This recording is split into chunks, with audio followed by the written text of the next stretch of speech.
this building, this structure that we're in right now, the activity room, is the only one that was stick-built.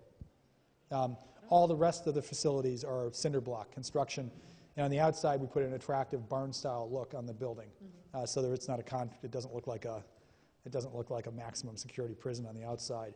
But on the inside, we dressed up the cinder block with really bright paint, glossy paint, and that was for public space that's really wet, or the pump room in the back. It's really important that we use materials that were going to last 50, 60, 70 years. Everything is handicap accessible, unlike the old building. There'll be signage on all the doors with Braille signage. The lighting is all energy efficient. We've gotten a lot of credits from Efficiency Vermont. These ones are fluorescent and they dim. There'll be some globes over them to soften them up a little bit. You can see the motion sensors up there. Lights will come on when you enter the room, and they'll leave. They'll turn off when you leave. These doors will roll back. They're glass barn doors, and they roll back from the outside on a rail. And now you can use, when you have a function here, you can use this room and the lobby, because the lobby is pretty big. So now you can use both rooms for a function. And then in that corner, pending the outcome of town meeting vote, there'll be a propane stove that we've been working with Friends of the Sun on. And what the plan is to keep this room a little lower in the wintertime, like 64. Okay. And when you have somebody that comes in and uses the room, you can turn the fireplace on, it'll heat it up. With this building, we'll have the opportunity for a lot more winter programming, like snowshoeing and things like that. In this, combined with some vending that we can look at next, that will have some vending options in here, you'll be able to sit here and have a hot chocolate in front of the fire after snowshoeing. On this wall, there'll be a TV. You can see the plugs up there. A 60-inch TV that was donated by the Lions Club, and they bought it through Kenny Axe at Brook Valley Appliance. And the Leo's Club is going to donate a sound system and also a Wii computer game system. And then there'll be a Blu-ray player in here that we can do a kids' movie night as well. You can see the room. It comfortably holds about 80 people seated at tables for a banquet. Okay. Even more if you're having sort of a standing function. And of course, we used as many sustainable materials as we could. With flooring, putting tile down over flooring that's already concrete didn't really seem to make a lot of sense for us. So what we did is we used the concrete slab that we would have had otherwise and put down a very commercial grade epoxy finish that's slip resistant. So in the future, we won't have maintenance issues in there. So that's it pretty much for this room. It will be air conditioned in the summertime. Okay. Unlike the old building, that nothing was air conditioned. This will be air conditioned space as well. And then these are the staff lockers that will be in the back lifeguard area. So lifeguards have a place to put their ham sandwich and their towel. The vending machines here are an interesting piece. We'll have, we've been working with a company out of Bennington, Evergreen Vending. They do vending in a lot of the factories down in Bennington, for example.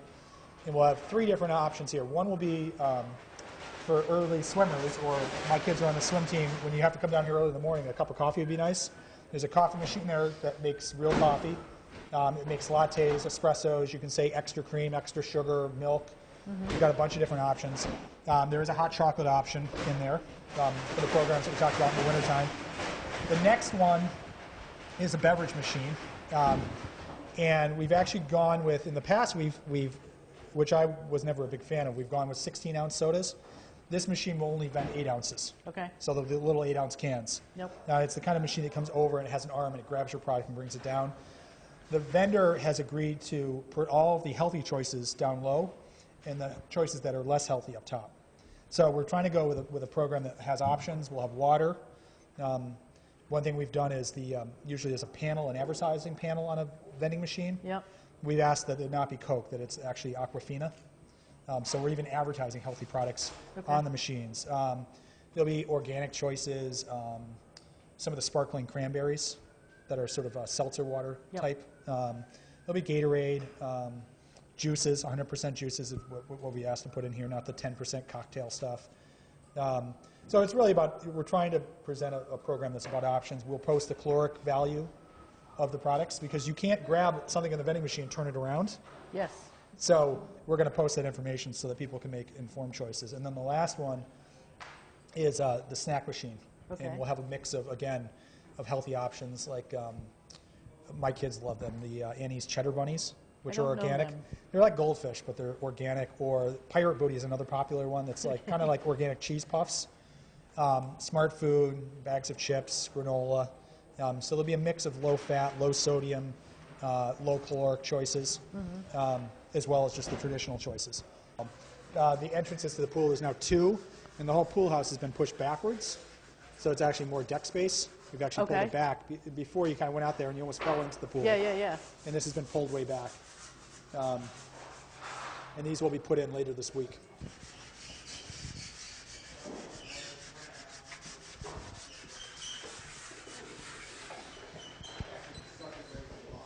This is the, hey Scott, this is the staff space. It's large enough for 3 people at that countertop that we've installed. This is the lifeguard space. Well, I can see they're doing a little bit of work there. We got to clean up the floor. And then, unlike the old system, there'll be a treatment table here. Probably not too similar to the doctor's office, but it's a table that's padded that the person who's injured would be up on to get treated. And then a space for all the medical supplies over here. And then that's in order to keep the activity room clean so employees don't use it as the employee break room. That's the employee break space kind of back there in that little tiny space. Can we show them the pump room? Sure. These are things that people won't have access to later. Yeah, this is definitely... It's interesting. Oops. Yeah, this is the non-public side of the building. Steve Casey and Liz work hard to maintain these pumps. The piping for the pumps we reused. You can see the pumps underneath, and then the filters up top. A much more orderly system. The backflow is a permitted backflow that actually washes debris from the filters out into the adjacent field. And behind you, you can see all the sand that's going to go in the filters are sand filters. Okay. This is our domestic water system over here, brand new well, brand new septic system. And then here is the OSHA, you can see here, I won't pull it, but this is the shower in case you get chemicals on you. And down here is the eye wash system in case you get chemicals in your eyes. Hopefully we don't have to use that. And then a separate heating system up there. This is mostly summer space, so in the wintertime we'll keep the temperature in here very low.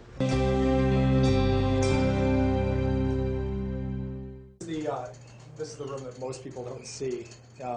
Behind you is the main panel. There's a couple other panels in the system. The septic pump system that's outside. The septic system is actually 8 times larger than the old building. Now the old building we had issues when we had heavy flows. This system has been designed, it's large enough for Maple Leaf Half Marathon, for example. So there's the old system had 100 feet of pipe, this one has 800 feet of pipe, I'm told by the contractor. In the far corner, you've got the indirect domestic hot water system. There's a circulator system, so the water circulates very gently inside the hot water pipes, so that when you go to use the bathroom sink that's in the far end of the building, there's hot water that's readily available instantly. There. This is probably one of the most interesting things in the room. This is the entire furnace. We worked with GSK. It was actually just as much money to install a new state-of-the-art computerized propane system that actually will save us about a couple grand a year. It was the same price to install this as it was to put the old boiler back in, because the old one was oil. We also saved space in the building by not putting an oil tank in here. What's also interesting about this is the pool heaters only really work on propane. They don't work in oil. So the pool heater's always been propane. We've always been this commodities trading where we buy propane in the spring, burn it all summer, try to get rid of it, and then in the winter we buy oil. So we've always been left with something in the tank, whether it's propane or oil. Now this will allow us to buy one fuel source, which is propane. The plastic pipe up top is actually the vent pipe. Traditionally, those have been metal, but because this unit is so efficient and so little heat actually goes up the pipe, which is where you lose the efficiency, that they're able to use PVC pipe now as the vent stack. And then you've got the different manifolds, and there's a bunch of different zones in the building, so that For example, in the activity room, we could set the heat lower than the staff space, or the bathrooms could be turned down in the wintertime. So we've got a lot of flexibility. The old system, the old building had no insulation and really no flexibility. It was extremely hard to keep it open in the wintertime. So that's pretty much it for this room. All this work was done by GSK. Dennis and his guys from GSK put all this in. You can see there's just great craftsmanship in the way that all of the pipes are laid out. It's a nice orderly system. So we're really happy with the work that they did.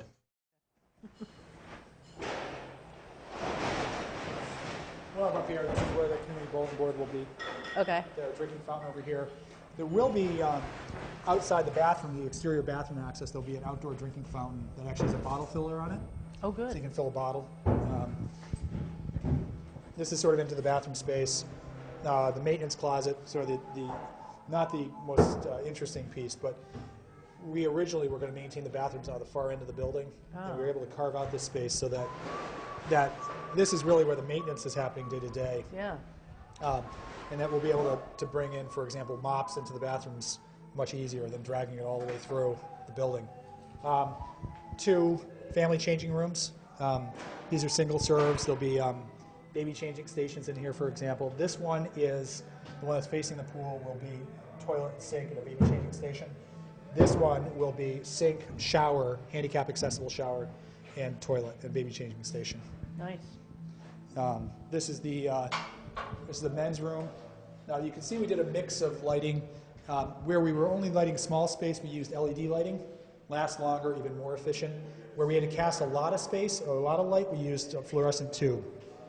Because LED light tends to come down in more of a cone. Oh, okay. These, once we get the partitions in, will be 2 showers. This piece here is for handicap accessibility. So this is the men's side. The women's side is exactly the same. Can you show the hand dryer? Yep. So the hand dryers, this is one of the hand dryers. There's 1, 2, 3, 4. There's 6 of these hand dryers in the building. It's probably gonna hurt your hand. Did it hurt your hand? And they move your skin. Oh, they do. You can see here, it's extremely powerful.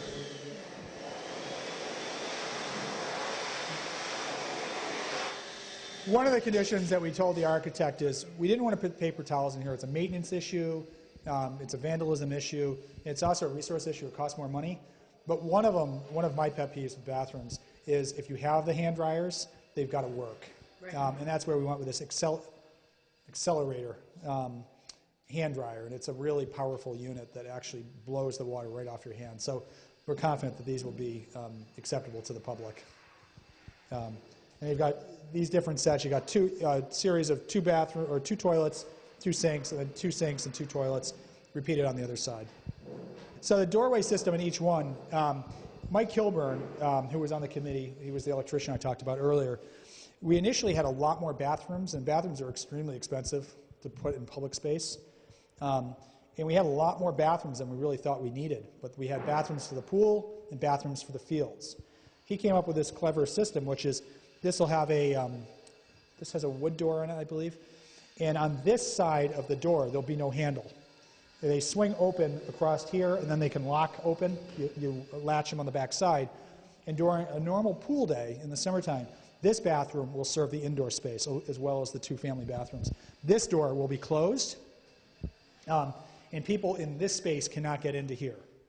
So this is sort of, the feet that are over in the pool that are dry. This is the side with the muddy feet and the cleats. They'll come in here. These ones have, as part of the security system that we hope to put in, these doors will unlock in the morning at whatever time we tell them to unlock, 6 a.m. They'll unlock.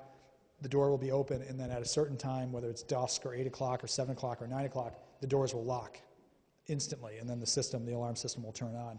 This allows us to give people access to better access to the bathrooms, even when there's not staff in the building.